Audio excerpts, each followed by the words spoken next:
L'affaire Nasser Al-Djen suscite encore et toujours énormément d'interrogations. Tout le monde se pose la question aujourd'hui, comment il a été arrêté, est-ce qu'il vraiment il s'était rendu, est-ce que vraiment il a été arrêté. On va vous raconter les détails aujourd'hui. L'affaire Nasser Al-Djen a commencé au mois de juillet. Pourquoi? Saïd Chengriha, dès le départ, il a voulu punir Nasser Al-Djen. Parce que Nasser Al-Djen était trop proche de Tebboune. Il y a eu un divorce entre l'entourage de Tebboune et Nasser Al-Djen à cause de l'affaire de Raouf Harzallah. Quand Raouf Harzallah a pu s'échapper du pays alors qu'il était placé sous ISTN, Nasser Al-Djen a commencé à se rebeller, à se révolter. Il ne veut plus se soumettre au conseil, à l'entourage et au cabinet du président de la République. Il veut maintenant devenir patron des services. Tebboune, Drolochek. C'est pour ça qu'on a accéléré le départ de Nasser Al-Djen et son remplacement par Général Hassan. Lors de l'une des perquisitions au niveau de ses domiciles, ils ont trouvé de l'argent.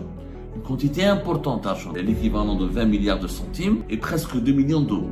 Mais quand on a commencé à enquêter, à emmerder Nasser Al-Djen leur a dit « Ok, vous voulez enquêter, vous voulez savoir d'où est-ce que vient cet argent? Je vais tout vous dire. » Il a balancé tout le monde. Il leur a dit « Bon, cet argent vient essentiellement des interventions, les conseillers de Tebboune, des membres de l'entourage de Saïd Chengriha, des membres de la famille de Chengriha, des membres de la famille de Tebboune. Et l'essentiel de cet argent venait du trafic parallèle de cigarettes. »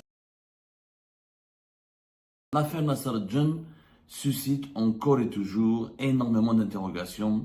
L'opinion publique nationale comme internationale, comme les amis et les personnes et les experts et les observateurs qui s'intéressent à l'Algérie, ils sont tous désorientés, totalement perdus. Ils sont, comme dirait dans le langage courant, totalement à la rue par rapport à cette affaire de Nasser Al-Djen. Personne n'arrive à comprendre les tenants et les aboutissants.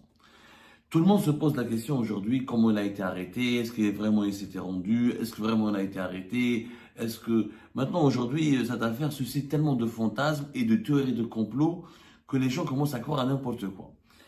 Avant de s'intéresser au sort de Nasser Al-Djen, c'est qu'on a oublié de raconter et d'expliquer aux Algériennes et aux Algériens surtout, parce que c'est une affaire typiquement interne, même si elle a des répercussions externes sur l'image et la réputation et la crédibilité du pays sur le plan international, mais personne n'a expliqué aux Algériennes et aux Algériens au départ comment l'affaire Nasser Al-Djen a été enclenchée.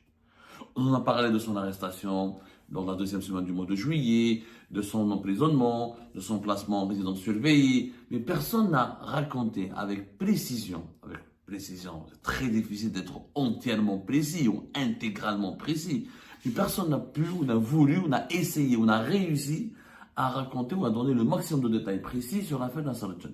Qu'est-ce qu'on a reproché à Nasser Al-Djen? Comment Nasser Al-Djen, qui était le patron le plus puissant des services secrets algériens durant ces 4 dernières années, puisqu'il était patron d'Akas al-Anta de 2021 à 2025, il était l'homme fort du régime, le bras armé, l'outil de répression privilégié et l'homme le plus puissant à la tête de l'institution sécuritaire la plus puissante du pays, qui est la DGSI. La DGSI, le renseignement intérieur algérien, c'est le service de sécurité, c'est le service secret algérien qui a le plus de moyens, le plus de ressources humaines, le plus de ressources financières, le plus de ressources matérielles et le plus grand nombre d'agents déployés sur le territoire national à travers un maillage sécuritaire extrêmement puissant. Comment son homme a chuté, a trébuché? Qu'est-ce qui s'est passé? On va vous raconter les détails aujourd'hui. L'affaire Nasser Al-Djen a commencé au mois de juillet. Pourquoi? Parce qu'au mois de juillet 2025, il y a eu des pressions. À la fois des pressions exercées sur l'entourage, par l'entourage de Tebboune, sur Abdelmadjid Tebboune, et Saïd Chengriha, dès le départ, il a voulu punir Nasser Al-Djen. Parce que Nasser Al-Djen était trop proche de Tebboune. Chengriha n'a jamais été content, a toujours eu peur, ou a toujours eu appréhendé cette proximité entre Abdelmadjid Tebboune et Nasser Al-Djen. Saïd Chengriha, d'ailleurs, a toujours redouté la montée en puissance d'un patron des services secrets qui composera un troisième pôle de puissance au niveau du régime algérien et qui obligera Tebboune et Chengriha à partager le pouvoir avec ce nouveau patron des services secrets. Donc Chengriha n'a jamais été très content ni très satisfait de la montée en puissance de Nasser Al-Djen. Il a toujours vu d'un très mauvais œil cette montée en puissance. Donc Chengriha voulait le punir. L'entourage de Tebboune, il y a eu un divorce entre l'entourage de Tebboune et Nasser Al-Djen à cause de l'affaire de Raouf Harzallah. L'affaire du journaliste Raouf Harzallah, rappelez-vous, dans la deuxième semaine du mois de mai, quand Raouf Harzallah a pu s'échapper du pays alors qu'il était placé sous ISTN, sous interdiction de sortie du territoire national, alors que quelques conseillers d'Abdelmajid Tebboune, comme Kamel Sidi Saïd, son puissant directeur de la direction générale de la communication du palais présidentiel d'Al-Mouradia, voulaient coffrer Raouf Harzallah, voulaient le clouer sur le territoire national, voire lui provoquer des déboires judiciaires pour ensuite justifier éventuellement son emprisonnement. Quand Raouf Harzallah a pu s'enfuir du pays, tout le monde a douté de Nasser al-Djen. Parce que Raouf Harzallah, il connaît Nasser al-Djen. Les deux s'apprécient, se connaissent, étaient en contact. Et les conseillers de Tebboune ont directement suspecté Nasser al-Djen d'avoir orchestré ou organisé la fuite de Raouf Harzallah. C'est à ce moment-là le divorce a commencé. Pour l'entourage de Tebboune, si Raouf Harzallah a pu fuir le pays, c'est un coup de poignard dans le dos de Tebboune, parce que, Nasser al-Djen, s'il a pu, parce que Nasser al-Djen, on lui avait demandé au préalable d'enquêter sur Raouf Harzallah, de l'emmerder, de lui trouver un dossier, et pour pouvoir l'emprisonner. Parce que Raouf Harzallah dérangeait certains conseils de Tebboune pour une raison, pour une histoire très compliquée que nous n'allons pas raconter aujourd'hui, c'est pas le moment. Parce que là, c'est l'histoire de Nasser al-Djen qui est la plus importante. Nasser al-Djen a refusé de plier à ses décisions. D'abord parce qu'il n'y avait rien à dire contre Raouf Harzallah, qui est un journaliste connu, qui est établi à l'étranger, qui travaille pour des médias émiratis, mais à l'étranger, qui est établi en France, qui a la nationalité d'ailleurs canadienne. Il est binational. Donc ça fait très longtemps qu'il n'a pas d'affaires. Qu'est-ce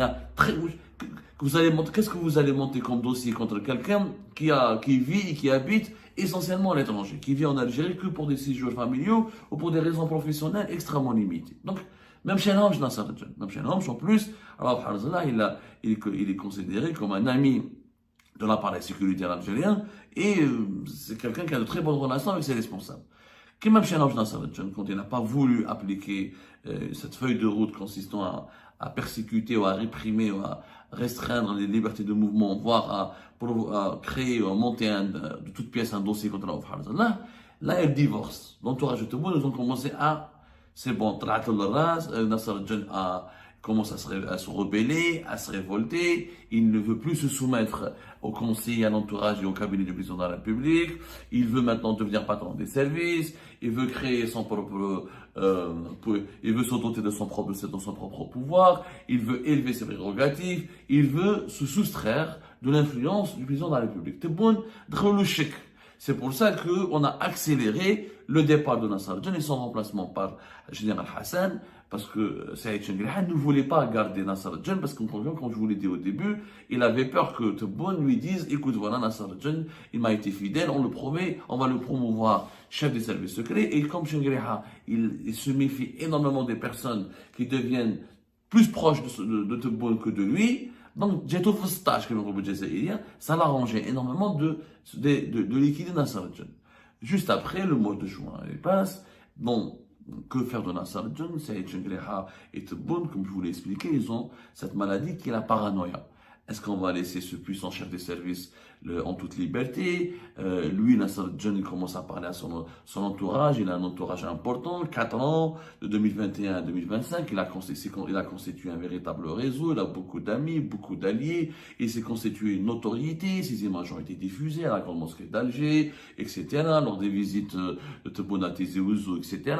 Donc les gens l'ont vu, l'ont remarqué. Il est devenu ultra médiatisé par la presse étrangère, comme marocaine ou française, etc., comme par la presse algérienne, comme par les opposants ou activistes algériens établis à l'étranger. Donc il a un véritable pouvoir d'influence. Or, Tebboune et Chenguelhan ne peuvent pas laisser quelqu'un qui a autant de pouvoir d'influence en toute liberté, comme ça, circuler avec... Ils savent très bien, Tebboune et Chenguelhan savent très bien qu'ils veulent que Nasser al-Djen a des ambitions et qu'il ne peut pas vivre une retraite tranquille, comme ça, apaisé, alors qu'il a moins de 60 ans. Que faire? Au départ, pour piéger Saïd Chenguelhan a voulu piéger Nasser al-Djen. Il a commencé à faire croire à Nasser al-Djen qu'on veut lui confier le poste de patron de la DCSA, de la Direction Centrale de la Sécurité de l'Armée. Et c'est comme ça qu'on l'a mis à l'aise, on l'a mis en confiance. Pourquoi? Parce que il fallait ne pas le faire douter, ne pas susciter le doute en lui, ne pas le susciter un malaise en lui pour qu'il commence pas à orchestrer des manœuvres politiciennes, pour qu'il commence pas à vouloir se venger contre sa mise à l'écart, pour qu'il commence pas à se dire on m'a trahi, on m'a utilisé, on m'a jeté comme une vieille chaussette, pour ne pas lui donner le temps ou le prétexte de se révolter ou de se rebeller ou de tenter quelque chose en interne au sein du régime contre Tebboune et Cheikh. À un moment donné, mois de juillet arrive, après la cérémonie du 5 juillet, etc., les promotions sont allées au gradé. Il n'y a pas eu de nomination de Nasser al-Din. Nasser al-Din comprend que cette histoire de devenir patron de la DCSA n'était qu'une supercherie pour le faire taire, pour le faire patienter. Mais un jour, il est convoqué au ministère de la Défense nationale, parce que Nasser al-Din commence à en parler. Bon, on m'a pas appelé, je suis là. Nasser al-Din, c'est quelqu'un qui est une grosse gueule. Il parle pas beaucoup, il parle pas publiquement, mais dans les coulisses, etc., il fait entendre sa voix. Nasser al-Din, il a beaucoup de défauts, mais il a une qualité, c'est qu'il est franc, c'est qu'il est frontal. Il dit les choses. C'est quelqu'un qui est un militaire qui veut s'imposer, qui cherche à s'imposer et qui cherche à imposer sa voix et qui dit toujours ce qu'il pense. Donc, Saïd Chengrah ont commencé à entendre, ce monsieur a commencé à parler, a dit on m'a pas donné de poste, on m'a jeté, c'est pas normal, Hassan il est vieux, il est âgé, parce que Hassan, général Hassan et Nasser al-Din ne s'entendent pas très bien. Ça n'a jamais été le grand amour entre ces deux hommes. Et ça depuis l'époque du Scorat, depuis l'époque où Nasser al-Din travaillait sous les ordres de général Hassan. C'est pas le même type, c'est pas le même. Hassan, c'est l'intellectuel, instruit, francophone, etc. Nasser al-Din, c'est l'homme de terrain, brutal, viril, qui cherche qui est musclé, qui cherche le rapport de force, etc. Donc c'est pas du tout les mêmes profils psychologiques. Mais les deux ne s'entendaient pas. Et Nasser al-Din a trouvé injuste son licenciement pour ramener quelqu'un de plus âgé que lui, beaucoup plus âgé que lui. Hassan est plus âgé de 75 ans, malade aussi un peu diminué, donc il n'a vraiment pas digéré son licenciement. Donc, là, ils ont pris peur, Tebboune et Chengrah, ils ont pris peur, ils ont monté un piège. Le piège c'était, on convoque Nasser al-Din au ministère de la Défense nationale, on lui fait croire qu'on a besoin de lui pour un entretien, pour parler, évaluer sa carrière et parler de les opportunités qui peuvent être lui proposées pour revenir aux affaires. Et là, quand il arrive au ministère de la Défense nationale, il se fait arrêter. Il a été arrêté. Quand il a été arrêté, il n'a jamais été emmené, je l'ai vérifié au cours de nos investigations, Nasser al-Din n'a jamais été au CPMI ou au SCOMI de Braknoun ou à Blida. Il a toujours été aux arrêts du ministère de la Défense nationale. Mais comme c'était très compliqué à l'époque de confirmer l'information avec précision, nous on avait parlé, il a été transféré à Blida, il a été transféré à ceci, à cela. Il est toujours resté au niveau du ministère de la Défense nationale. Au niveau du ministère de la Défense nationale, ils ont ce qu'on appelle les arrêts, des cellules aménagées, tout près du siège du ministère de la Défense nationale, dans le même complexe, pour punir, pour sanctionner les officiers qui ont des conduites indisciplinaires ou qui ont des écarts par rapport à leurs obligations, à leurs devoirs de réserve, par rapport à des écarts de conduite lors de l'exercice de leur fonction. Donc, il a commencé à être interrogé, auditionné au sein du MDN, et il a été placé dans des cellules, au sein même, dans le complexe du siège du MDN, du ministère de la Défense nationale. Il y a eu, par la suite de son arrestation, une perquisition. Cette perquisition a été menée au niveau de ses domiciles. Il faut savoir que Nasser al-Din, il a deux familles, il a deux épouses. La deuxième plus jeune, la première moins jeune. Et les deux habitent dans deux endroits différents. Il a une villa d'El Ibrahim et une villa à Bab Hassan. Plus son domicile à Club des Pins. Le domicile, il a été en tant que cadre de l'État. Plus un appartement à l'étranger, à Barcelone. C'est une autre histoire, c'était avant de son retour aux affaires. Lors de l'une des perquisitions au niveau de ses domiciles, ils ont trouvé de l'argent. Une quantité importante d'argent d'espèces. L'équivalent de 20 milliards de centimes, pratiquement, et presque 2 millions d'euros. Et c'est là où on a commencé à monter. C'est ça, c'est du pain béni. Cet argent en espèces qui a été retrouvé dans l'un des domiciles et dans l'une des villas de Nasser al-Din a été considéré comme du pain béni par la DCSA, la Direction centrale de la sécurité de l'armée, qui ont commencé à enquêter avec lui. Mais quand on a commencé à enquêter, à emmerder Nasser al-Din leur a dit « Ok, vous voulez enquêter, vous voulez savoir d'où vient cet argent, je vais tout vous dire. » Il a balancé tout le monde. Il leur a dit, moi, cet argent vient essentiellement des interventions, mais les personnes qui m'ont sollicité, voilà leur nom. Il y avait les conseillers de Tebboune, des membres de l'entourage de Saïd Chenguereha, des membres de la famille de Chenguereha, des membres de la famille de Tebboune. Tout le monde a demandé, tout le monde a utilisé Nasser Djen pour régler une affaire, pour débloquer un dossier, pour cacher une enquête, pour dissimuler une enquête, pour couvrir le trucage d'un marché ou le détournement d'un marché public. Et l'essentiel de cet argent venait du trafic parallèle de cigarettes avec les Émiratis de la Stein. Comme la cigarette et le Marlboro, c'est un business extrêmement juteux. Beaucoup de réseaux de contrebande existent en Algérie qui récupèrent les cigarettes produites en Algérie pour aller les vendre en Europe en euros à des prix avec des marges de 100, 150, voire jusqu'à 500 pas. Ça peut atteindre juste pour certaines quantités jusqu'à 500%. Donc c'est un trafic totalement juteux. Et on a donc Nasser Djen est soupçonné d'avoir été l'un des parrains de ce trafic. Sauf que Nasser Djen leur a dit, je ne suis pas le seul, et on m'a demandé de le faire, et voici les personnes puissantes qui m'ont demandé de le faire, et qui sont complices avec moi. Parmi lesquelles, Hamada Jamirouche, le secrétaire particulier de Tebboune, qui était son ami, qui était extrêmement proche de lui. Il faut savoir que Nasser Djen, contrairement, par exemple, au général Sadr de la DDSE, de la Direction de la Documentation de la Sécurité Extérieure, il était beaucoup plus proche de Hamad Hachamirouche et de Boualem Boualem que des enfants de Tebboune et Mohamed Tebboune ou de Kamel Sidi Saïd et des autres, au niveau de la proximité. Donc, cette proximité avec Hamad Hachamirouche, lui, il a fait exprès elle lui a été problématique, cette proximité, on l'a utilisée contre lui, mais lui, il s'en sort pour se protéger, malin et machiavélique, il leur a dit, il n'y a pas de problème. Vous voulez me mettre en prison, je ne vais pas tomber tout seul. Vous voulez me juger, je ne vais pas te juger tout seul. Vous voulez m'arrêter, je ne vais pas te arrêter tout seul. Il a commencé à donner tous les noms. Là, la DCSA a voulu convoquer Hamad Hachamirouche. Parce que voilà, son nom a été parmi les personnalités les plus importantes qui ont été dénoncées ou qui ont été révélées par Nasser Djen. Nasser Djen, pour se protéger, il a révélé tous les noms, toutes les personnalités influentes du pays avec lesquelles il collaborait activement dans des manœuvres de corruption, de détournement de l'argent public et d'enrichissement illicite. Hamad Hachamirouche, il est parti à la DCSA. Il a été auditionné une fois à la DCSA et c'était bon qui lui a dit, vas-y, on va savoir de quoi il s'agit. Après, je vais voir comment je vais te régler ce problème-là, comment je vais te couvrir. Il est parti, donc comme il a été déjà interrogé, donc Tebboune est intervenu après pour bloquer le dossier de Nasser Djen. Là, Saïd Chenguereha, il a été dans son élan de vouloir à tout prix emprisonner Nasser Djen. Tebboune est intervenu pour bloquer cet élan, pour lui dire, écoute, on ne peut pas aller, cette affaire va se débranler tout le monde. Il y a des noms, il y a des personnes de ton entourage qui sont citées, il y a des personnes de mon entourage qui sont citées. On va éviter un gros scandale qui risque d'ébranler le pays, d'ébranler le système. Donc Nasser Djen, on le sort des arrêts et on le met dans une résidence surveillée qui est à Ouad Agar, Tazerada, dont nous vous avons parlé.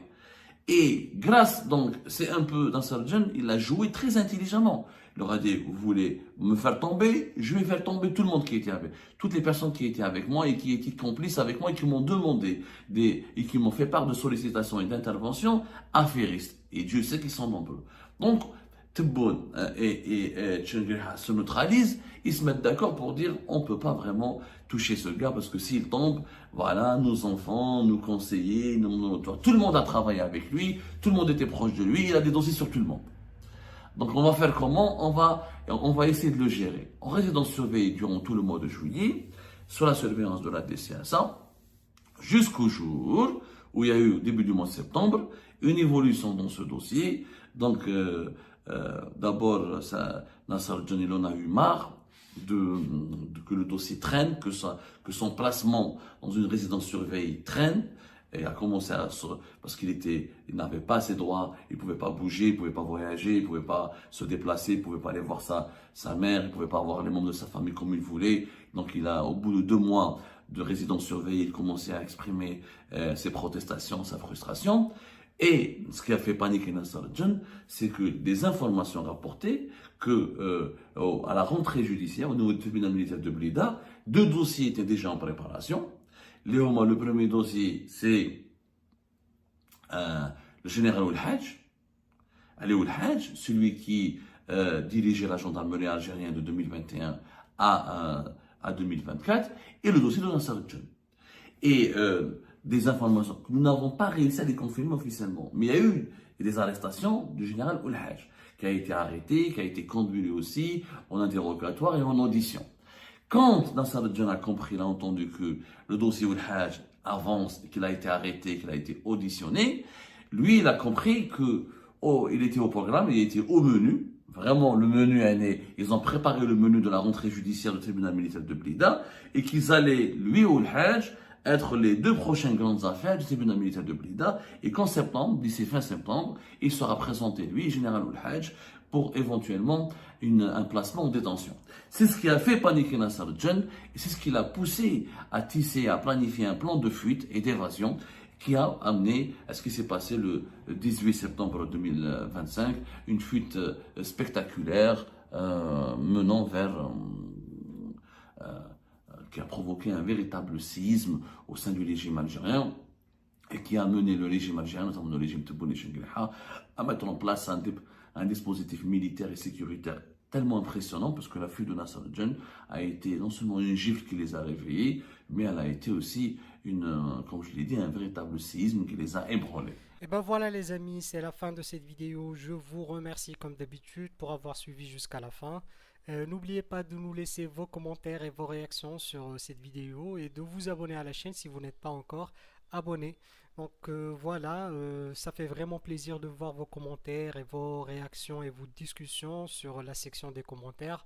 C'est très intéressant et je vous prie toujours de garder le respect et un petit peu la bonne ambiance pour tout le monde. Donc voilà, merci beaucoup et à la prochaine dans une nouvelle vidéo. Au revoir.